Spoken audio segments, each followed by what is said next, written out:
Hello everyone, and welcome back to the 7 Wonders of Genshin series. Today, we'll be taking a look at the last areas of Sumeru, the Desert of Hadramaveth, and the Girdle of the Sands. This video will only be talking about these 2 areas, so if you want to hear about the remaining areas of Sumeru, I already have 2 videos that cover those parts of the nation. Also, if you like this video, consider subscribing. It helps me out a lot and I'd really appreciate it. With that said, let's jump right in.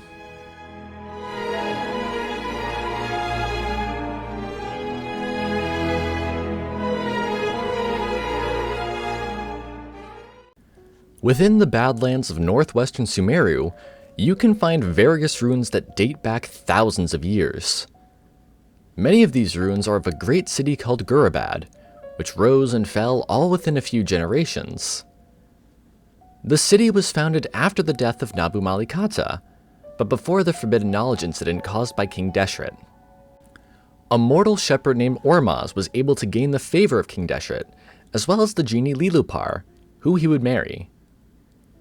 These blessings allowed him to unite the people of the desert and form Gurabad. However, over time, Ormaz would be corrupted by his pursuit of power. His actions included perpetuating slavery, something which Lilupar had expected him to abolish. As a result, Lilupar felt betrayed, and began to plot Gurabad's downfall in secret. Now, Ormazd and Lilupar had a daughter named Shirin, who was married to a boy named Kisra. Kisra was also Lilupar's son, though not Ormazd's. Ormazd would end up adopting him because of his achievements, giving him the title of Parvez. And yeah, there's some weird family stuff going on here, but don't worry, the drama gets worse. Lilupar decided to use her own daughter Shirin as an unknowing pawn within her plans. She had Shirin deliver honey to one of Ormazd's banquets, which turned out to be poisoned honey. This honey resulted in the death of Ormazd and all of Shirin's other siblings. According to the in-game book The Tale of Shiruye and Shirin, she had around 300 other siblings. Anyways, when Shirin found out what she had done, she went insane. Due to the power vacuum, Kisra would take the throne, adding the title of Ravan to his name, becoming Kisra Parvez Ravan. Just like his adoptive father, Parvez Ravan desired power, so he turned to Lilupar to seek help. She gave him the idea of creating Jinn-powered machines, so he forced Shirin to create mindless Jinn to power the devices. These new devices would replace the slave labor in Gurabad, ultimately leaving the former slaves without a way to make a living. Many of these people would then join the mysterious Brass Mask Rebellion. This rebellion was led by someone named Koromdin, who was actually Shiruye, the son of Parvez Ravan and Shirin. He had been banished by his father sometime prior, as he saw the young boy as a potential threat to his reign. Eventually, with the help of Lilupar, he became that threat, and an open rebellion occurred. During this fight, Lilupar would use the power of the Abyss as a final part of her revenge. This power would turn Parvez Ravan into a monster, and would also cause a portion of Gurabad to be swallowed into the ground. Shirin and Shiruye would be swallowed alongside Gurabad, therefore ending the lives of every one of Ormazd's descendants. After Gurabad fell into the ground, a mysterious plague would arise from the chasm that had formed. This plague would end up killing half of the citizens, and many of the survivors would leave the now fallen city. During all of this, another genie, Ferges, suspected that Lilupar was behind all of this, but never took action. Shirin would be seen as a villain, despite having gone insane and having little to no awareness of her actions. The name Shiruye would also become associated with cowards and exiles. Like many other city-states within the desert, Gurabad would fall as quickly as it rose, leaving only ruins and mysteries behind. Anyways, the next wonder for today is technically part of Gurabad, but I wanted to talk about it separately. This is Safhe Shatranj, a giant chessboard structure originally buried under a few sand dunes. Safhe Shatranj is also Persian for chessboard. Anyways, Before clearing the sand during the Dirge of Bilqis questline, this area was known as the Temples Forsaken.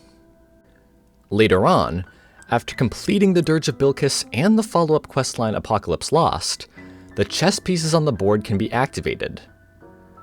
By traveling to the 7 areas depicted on the chess pieces, you can find activation devices that can be used to unlock the teleportation functionality of the pieces. The locations you need to go to are the border fort at Aru Village, Deshret's Glass Goblet, Hyajna Suit, King Deshret's Pillar, the Soul Ferry, the Temple of Gurabad, and the Mausoleum of King Deshret. After activating all 7, you will be given the achievement La Luna Rosa.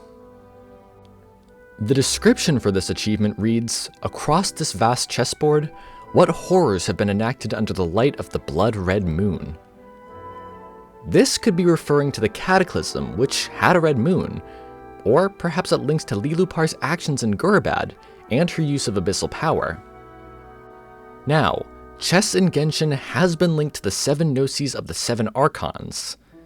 In A Winter Night's Lazo, Piero even played a game of chess using the Anemo and Geo gnosis. For this chessboard, we have to find 7 activation devices, which allow us to teleport.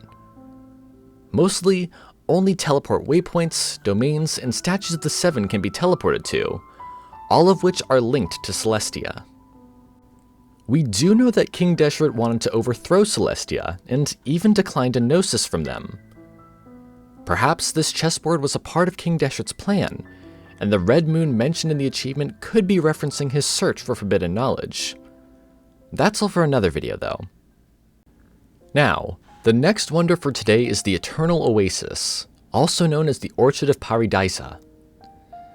This place was created by King Deshret as a cemetery for Nabu Malikata, the goddess of flowers. In order to freeze this area in time, King Deshret used the power of the Hadramaveth Divine Nail.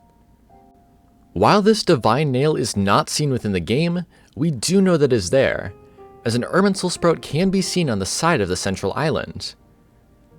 These Irminsul sprouts can also be found in other places with Divine Nails, such as Dragonspine, the Chasm, and Surumi Island. Now, during the Dirge of Bilqis questline, we travel here with Jet. Within the center of Mount Damavad is Deshret's Glass Goblet, which we use to enter the Eternal Oasis. The goblet rose upwards, suggesting that the Eternal Oasis is located within the perpetual sandstorm atop Mount Damavad. Anyways, when we get to the Oasis, Jet leaves her father's axe and mother's notes by a tree to put them to rest. Now, the central island within the Oasis holds quite an interesting bit of lore. On the island, there are 3 chairs, one for each of the 3 god kings of Sumeru. Each of these chairs has abbreviated versions of their names written in Deshret script. Interestingly, even after the Sumeru Archon quests, one of them still has Rukkhadevada's name. This is the only place in Teyvat where Rukkhadevada's name has been preserved, and shows that while people don't remember her, she did in fact exist. The fact that her name has been preserved within the Eternal Oasis implies that the power of the Divine Nail is somehow able to resist Irminsul tampering, as nothing in the Oasis changed. Also, before I move on, I'd like to mention Kaveh real quick. His constellation name is Paradisea, which is very close to Paradisa.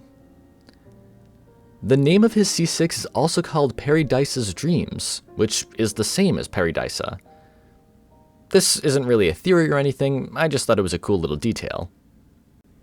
In a cave located in the northwestern part of the Desert of Hadramaveth, you will find a giant glowing tunnel. This is Apep's resort, the place where the Dendro Dragon Apep once held their court. It is also where you will find the Realm of Beginnings Trounce domain, which allows you to fight against the Warden of the Oasis.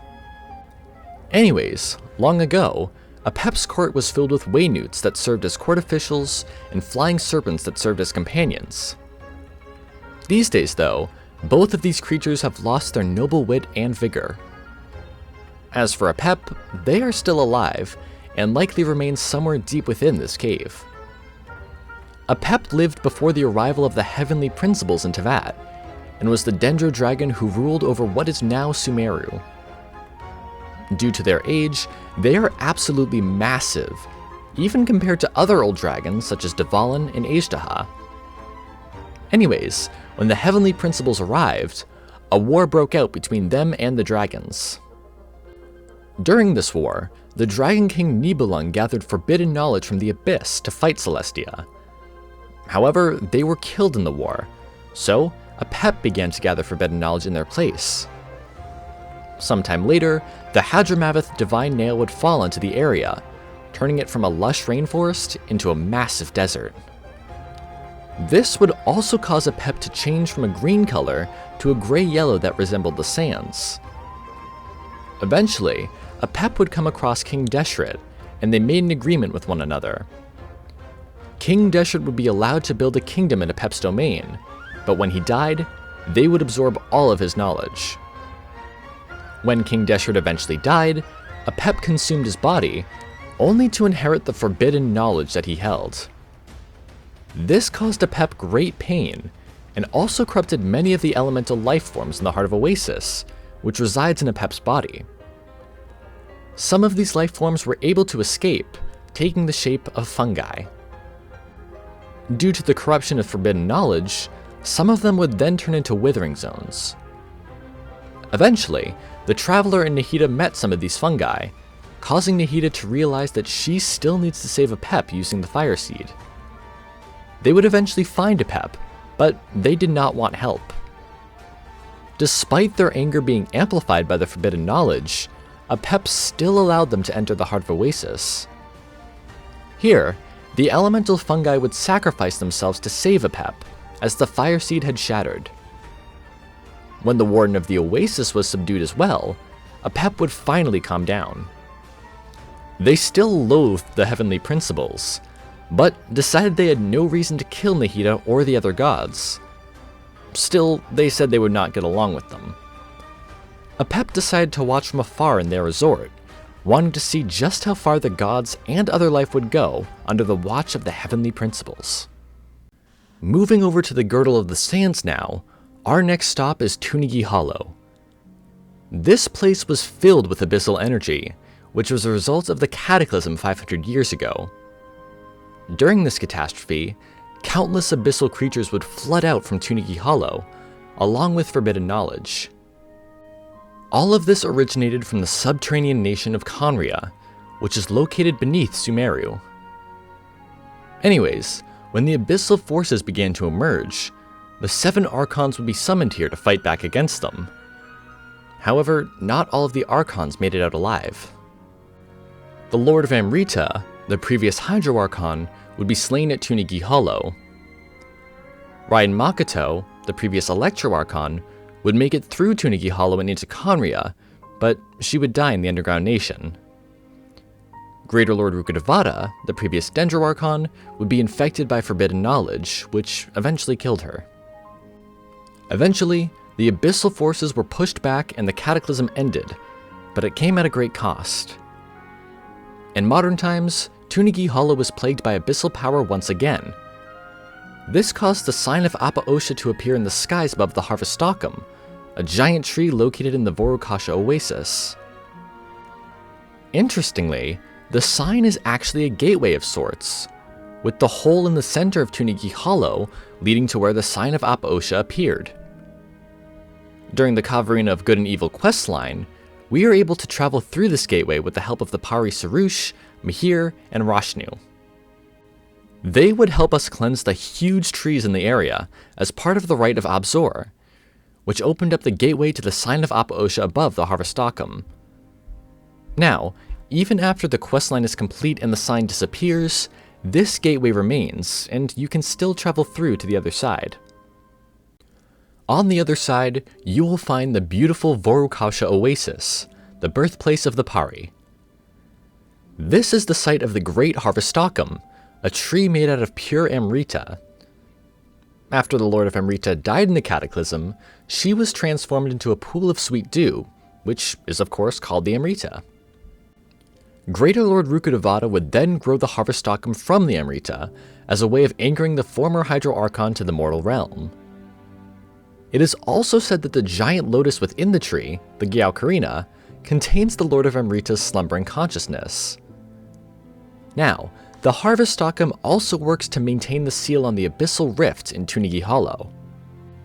The Great Tree absorbs the defilement that emanates from the rift, eventually forming the sign of Apep. After we traveled through the gateway, we were able to glide down into the Harvest Stockum. Here, we successfully completed the Rite of Abzor, cleansing the Amrita and causing the sign of Apep to disappear. In its place, a great glowing tree stands tall, being visible from quite far away.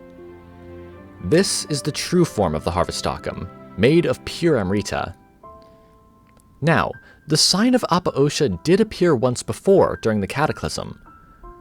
In order to purify the Amrita, the divine bird Sumeru sacrificed herself, shattering her form.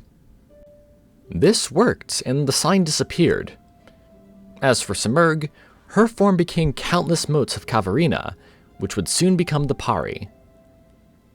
These days, the Pari live in Vourukasha Oasis, praising the Harvest Stockum as their god. Also, at some point after the Cataclysm, a group of Oceanids made a pilgrimage to the Oasis.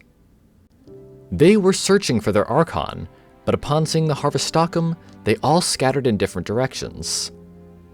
They wanted to see their Archon, but instead saw proof that she was gone. As for more in-depth lore on this area, I have made an entire video dedicated to it, so I recommend you check that out. Now, we have arrived at the last wonder for today. This huge door is the Gate of Khaenri'ah, which leads directly into the subterranean nation. At least it used to. The gate is now sealed tight, and it is said that the once prosperous kingdom behind the door has long since turned to rubble. Anyways, we traveled down here during the Khaenri'ah of Good and Evil questline. After traveling through the Gate of Zulkarnain and a massive Khaenri'ah workshop, you will find yourself in a place called Hange Afrasiab. This is where the huge door is located, high on a massive cliff. Going back to the Khaenri'ah workshop real quick though, it was used to produce a material known as azosite. Azosite was once used to power Khaenri'ah technology, but better alternatives were later discovered and invented, which phased the material out. It is made out of pure elemental energy, though it is said to lack will. Getting back to the door though, it is very likely the main entrance to Khaenri'ah. Towards the end of the game, we may even travel here with Dane and head through it.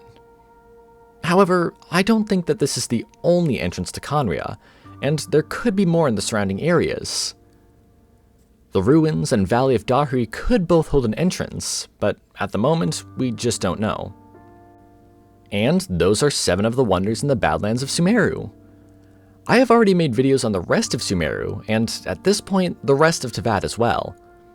So, until Chenyu Vale or Fontaine release, this series is on break.